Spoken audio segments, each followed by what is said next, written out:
Welcome to Needham School Spotlight. I'm Dan Goodykanst, Superintendent of Schools. Joining me today, Mary Lammy, our Director of Student Support Services. Welcome, Mary. Thank you. Tom Denton, our Director of Guidance. Thank and you. Kathy Pinkham, our Director of Wellness. Thank you for being here so we can talk about the MetroWest Adolescent Health Survey results, the most recent results. I wanted to, before we began, just really show our audience that there's a lot of data in these reports that all of you and others have been going through and analyzing and trying to figure out what its meaning is for all of our students and our children and their families. Maybe, Mary, will begin. What is the MetroWest Adolescent Health Survey? What's it all about? Well, it's an initiative that is put forward by the MetroWest Health Foundation, and it's meant to provide supports around data-driven improvements in adolescent health. So what it looks like in practical terms is every other year they engage middle school and high school students in surveys that address adolescent health. And they do that across the 25 communities that they serve as the MetroWest Health Foundation. And so, and how long have we been doing the survey? We've started the survey, participating in the survey in 2006. Okay, and every other year we get these binders full of data with all of these students who participate. Why is it important to participate in the survey? I mean, Kathy, why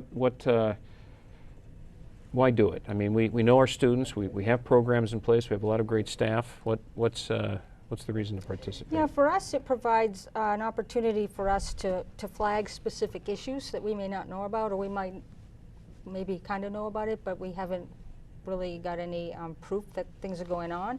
It also helps us to keep track of trends. Over time, we can look and see how our kids are doing over time. Have we improved? Some issues, some behaviors increased, have some behaviors decreased? As far as working with the other communities, it provides opportunities for us to compare our data to the data in the other communities, so we can say, wow, you know, we're doing a little bit better than other communities in this area, or we're a little bit high. We really need to focus on this. So again, it brings our attention to certain behaviors. These, by the way, these communities are generally, Mary, the MetroWest communities. Yes. And a couple dozen are involved, and so we can compare data across these different towns. Yeah, and having said that, they also bring us together. They bring representatives from all the communities together and allow us to share what we're doing with the data, and also share what programs we've initiated or how we're using the data so we can learn from one another. So that's a really powerful project because we're learning from one another, and in some cases working with other communities on some of these adolescent issues. Now, all of you, if you can jump in different pieces to this survey, it covers topics like substance abuse, mental health, bullying, cyberbullying, protective factors. Okay. Risky behavior, sexual activity. Stress-related issues, you know, to cigarette smoking, use of seatbelts. I mean, it's really a wide-ranging in terms of issues that impact students' health. Tom, how many majority of our students participate in the survey? How does that? So it's 7th and 8th grade at Pollard, and about 93% of the students fill out the forms every 2 years, and at the high school it's 9 through 12 and 92%. So it's a very, very strong showing. So here's a question that sometimes I'm asked: is it required that a student participate in the survey, Tom? I mean, students can opt out of it, okay. So it is voluntary. Okay. And one of the things that I find very valuable about it is because it's so professionally designed, is that there's ways to which, if a student is not answering truthfully, that their answers are flagged and are just taken out of the data. So, you know, so we certainly feel pretty comfortable with the veracity of the reporting. So the validity and reliability of the survey seems to have proven itself, right. And it's worked out. That's a really high percentage of students to participate, you know, over 90%, which really does provide then some compelling data. Just another thing about that, about students taking the survey and how do we know that how they're responding, whether it's about alcohol use or their physical activity. How do we know they're being honest and truthful? What have we learned about that? Well, I mean, I do think the MetroWest does look at the results. They run it through their system to really pull out data that looks fraudulent or looks like it's been made up. And I think for those of us who've been in the district and who understand student wellness and their health, they seem to be pretty valid as far as creating a picture of our students. Right, and who they are. I think also if you look at data over time, if you look at 2 years ago and 3 and 4 years ago, you don't get real sharp changes in the data. Right. It's pretty, if you get changes, they gradually change or gradually go down. It doesn't go up and down, which would indicate that there's something perhaps amiss. So, Mary, maybe take us through big picture. There's, as I pointed out, a lot of data that we received after 90% plus of our students participated in the survey. What are some of the key learnings for us as a district? What are some of the big things that jumped out for you? And then Tom and Kathy, the same question. Sure. I mean, the way to, I think, break it down in simplest form is to look at some of the highlighted advances that we've seen through the data, and then some priorities that we feel as a committee, as a group, are important for us to continue to focus on. So for instance, at the middle school level, the data is showing us that tobacco use has really declined from 7% to 7% in 2006 to 3% in 2014. And all of these data points start from 2006. Alcohol use was at 20% in 2006, down to 8% in 2014, which is really significant. Absolutely. Yeah. Bullying is another area that we were really pleased to see. 41% in 2006, 12% in 2014. Interestingly enough, cyberbullying is an area that is higher than we want to see it, and we've really pulled that out as a place of priority and focus moving forward. I think the whole area of social media and how students are using it is really an area for us to explore. Absolutely. Good. Yep. Okay. Yep. Similar at the high school, just very simply bullying from 25% to 14%. And then overall, when it comes to substance abuse, we are seeing a continued decline, which is nice. The spread is smaller at the high school level, so not as much of a decline from 2006 to 2014, but still we're headed in the right direction when it comes to substance abuse. As far as priorities, mentioned the cyberbullying. Mental health, something that we're talking about across the nation, quite frankly, and it's an area that is complicated. We're looking at kids and students and anxiety, stress level, particularly with our female students, is an area that we want to pay attention to. Those are areas that can be pretty complicated. So we're starting to sort of look at how we can best take that data and dig a little bit deeper. Look at what we currently are doing to support students, how we're doing in our health education, and how we can respond to the needs that we see are important. Mary makes a really interesting point about the difference between males and females that we've talked a lot about. And that is that the females are more likely to be victims of cyberbullying, and they're also more likely to have higher levels of stress than the males. We're not exactly sure why, but it's certainly a place that we have to. And are those two issues related too? Exactly, that's a good point. I mean, and just to add in, I mean, it's not. This survey looks at not just school stress, but concern about family issues, concern about appearances, about health, and really across the board. That our female students are at least twice as high in terms of stress levels. So it is a concern, and that's one of the things that we've been doing is to really dig in and try to look at what's the difference between male students and female students in really a variety of areas. We're also looking at issues of what's the difference between students who are on individualized education plans or special ed students and students who aren't in a variety of areas. We're looking at students who looking at issues of race in terms of stress, et cetera, because we really want to drill down and not just have a sense that stress is a problem, but who in particular is it a problem for, so that when we're intervening, whether it's designing programs or working from the guidance perspective, we're really focusing in on students who we who we think are having the most difficulty in these areas.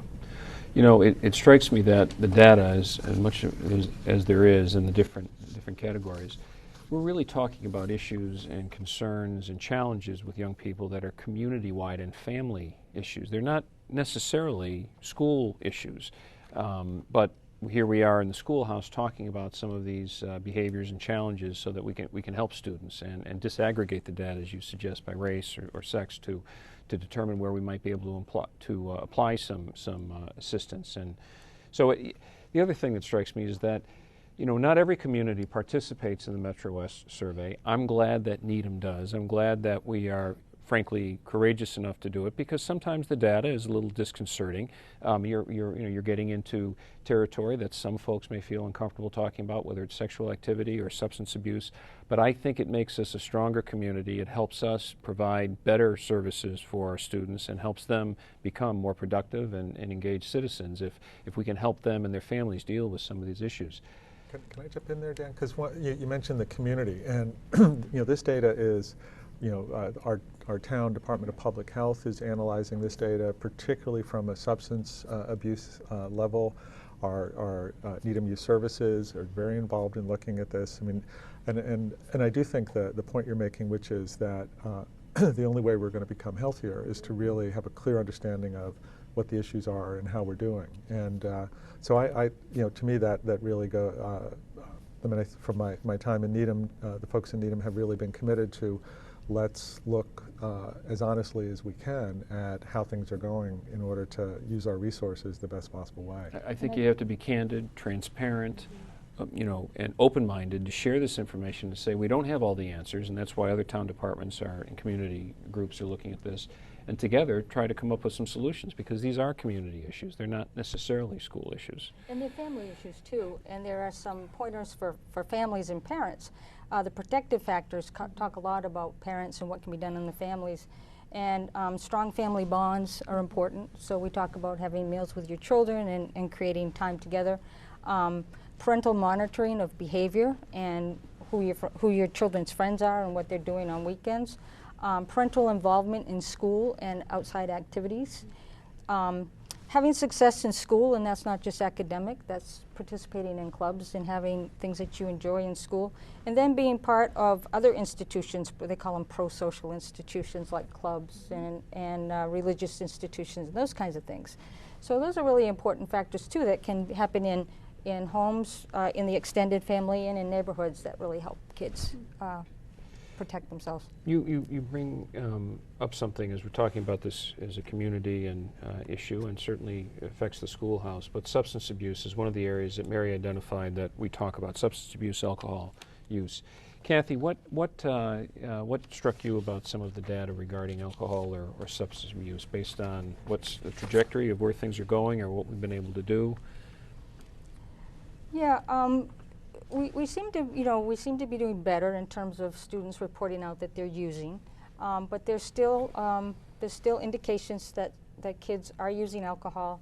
They're using it socially at parties and here in their neighborhoods and even in their own homes.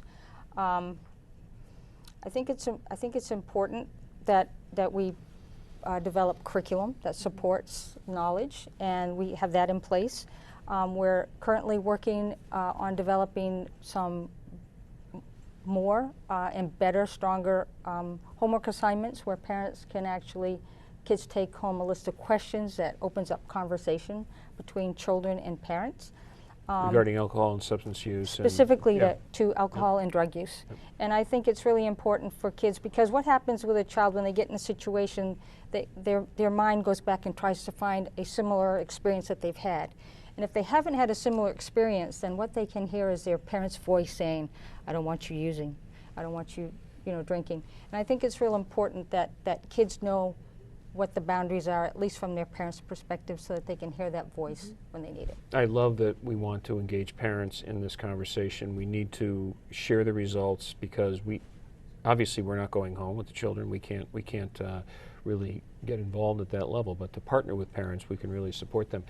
Tom, I'm curious about the mental health and stress. It has been continues to be in the news, and lots of different things happening. What was surprising to you, or what did you find in the results that were important to consider? Well, I mean, it certainly wasn't a surprise that, that particularly at the high school, a number of students are reporting feeling under high stress during periods of time at school.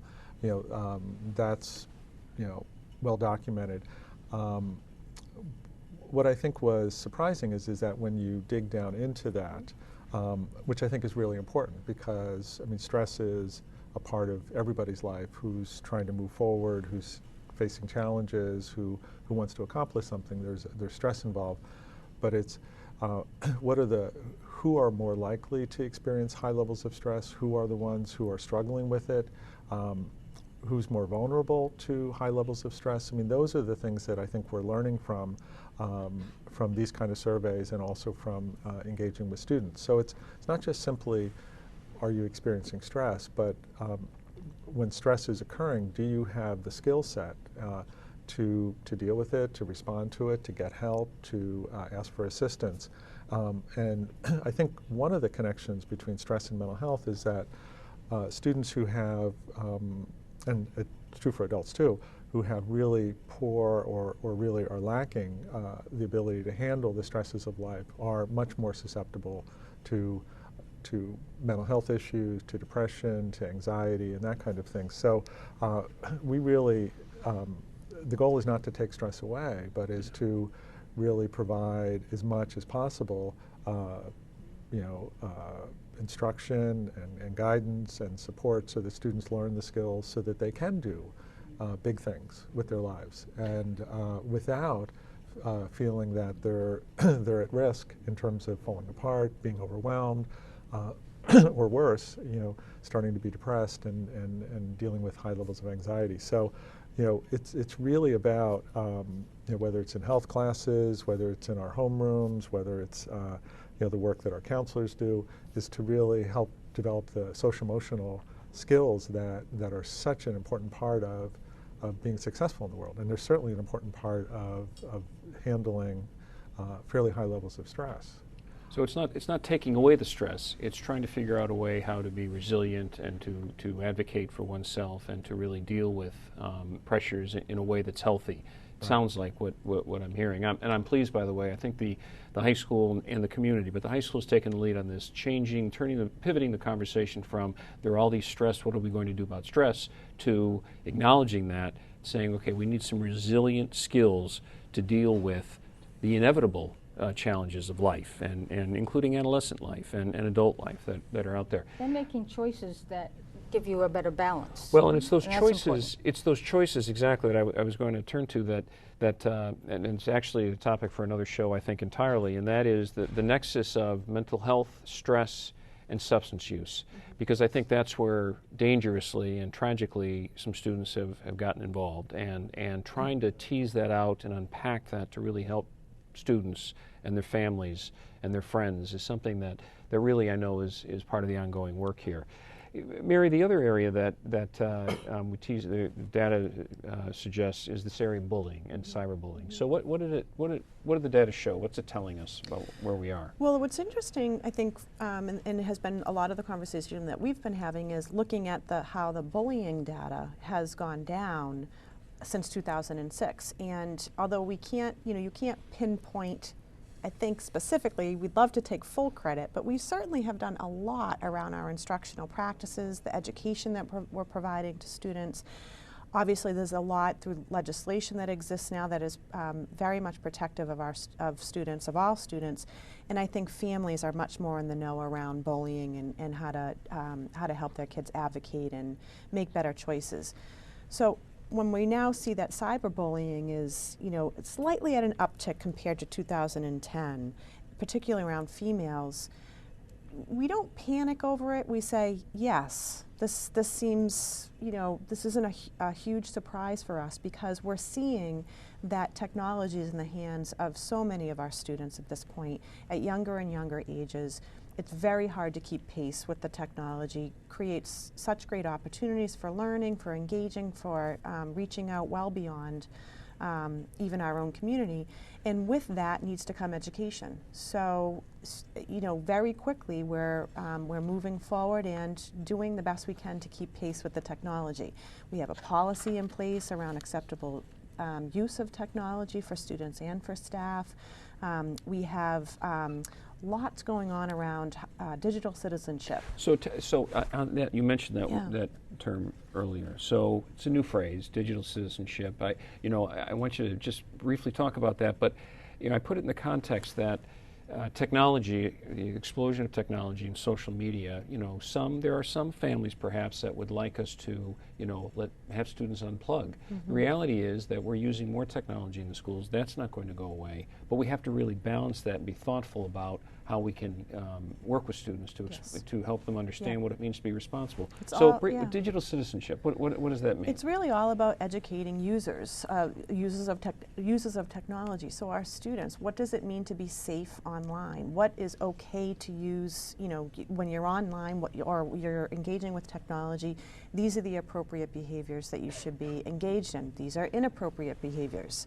These are warning signs that you want to be looking out for. And what do you do if you do see something that is flagged as something you should be concerned about? It's about connecting with an adult in school or at home and letting your parent or your teacher, whomever it might be, know that something doesn't look quite right. It's communication. It's going to be very difficult to police every part of technology. So really getting in there right out of the gates with our youngest students and helping them to understand what it means to be a digital citizen. That's really important, and we've really embraced that. Even in the young elementary grades, when you go into our computer labs, our technology labs, etc., you see the norms or the codes of conduct posted right on our computers. And I think that's helpful for staff and for students, quite frankly, because we're shifting the way that we engage and we learn, and really setting a good foundation for our students is really important. It's a good way to do that. If I can jump in, because I think those are all really, really important activities that we're doing to really help students. And my hope is that it can really address, one of the things that we learned is that for students who are the victims of cyberbullying, a fairly small percentage are letting adults know. It's a little bit under 20%, and so that's certainly, with all those efforts, my hope is that it just becomes more and more a part of what students do when they experience cyberbullying, whether it's talking to their parents, talking to a friend, and certainly coming and talking to someone at school, because that's really one of the best ways to really help them to minimize the impact on them, and to also educate folks who are using their computers and social media in ways that are potentially destructive. So, well, and it's interesting. We have to work with families and even town agencies, faith communities, to really have this conversation, because since we grew up, and I'm one of 10 children, and if the phone rang, the one phone in the house, and it was for one of my brothers or sisters, we were all interested in who it was, and are you going to talk to whoever it is? Well, that doesn't happen anymore, really. There's not a phone ringing necessarily, and there's texting and conversations that have become more private, and yet they're very public when they go out. And so having conversations with our teachers and students and families about how do we manage that and not lose some of that family compact that we need to support one another is perhaps a whole other topic. But I'm glad that we're talking about digital citizenship. I'm glad that we finally have the responsible use policy for our staff and students in place. What are some other things that are happening, Kathy, regarding when I think about educating students about alcohol, and you mentioned that we're trying to do some things. Alcohol EDU comes to mind. I know we've partnered with Needham Coalition for Youth Substance Abuse Prevention around that, and other agencies. What is that all about? How does that impact this work? Yes, the Newton Wellesley Hospital is supporting us this year. Last year, the high school PTC supported us with Alcohol EDU. It's an online alcohol education program that also has a parent component. So the kids take the course in school as part of their 9th grade curriculum. Parents can take a similar course, and it create some great dialogue between parents and kids if they can both take it about the same time.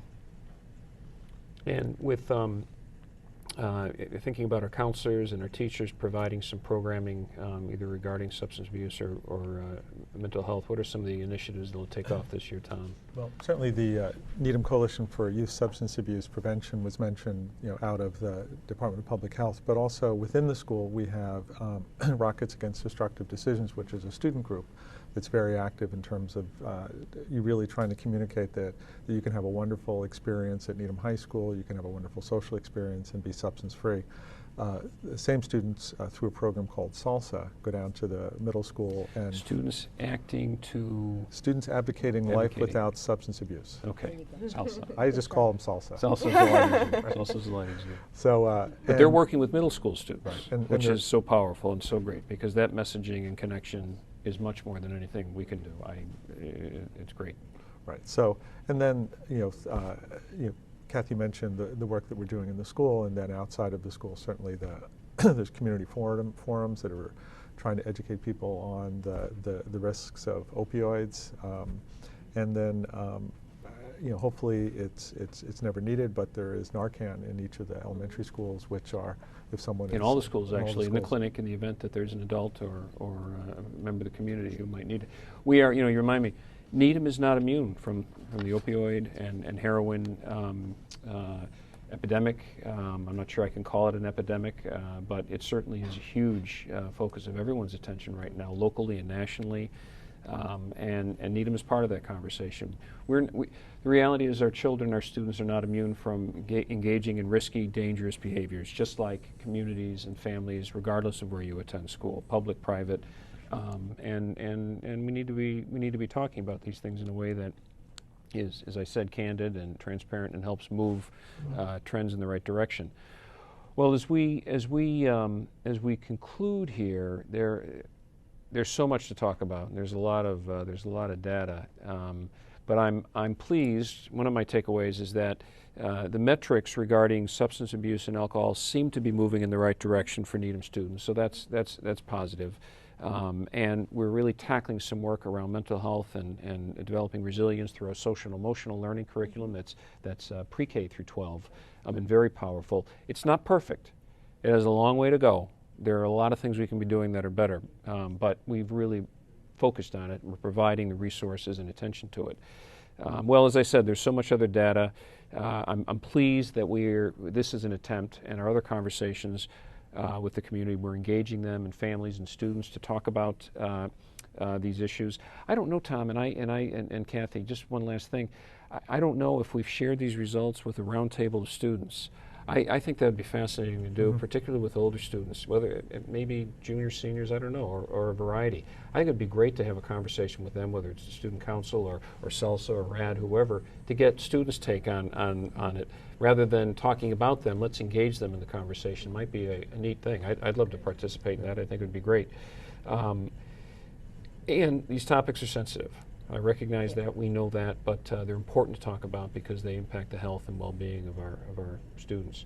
Well, I would encourage members of the community to go to the Needham Public Schools website, right, Mary? Yes. The results, all the results, and what we presented to the school committee are posted there. It'll be a great opportunity for folks to learn about what's going on and the work that we're doing. Mary, Tom, and Kathy, thank you very much for this really important conversation. I appreciate it. Thank you.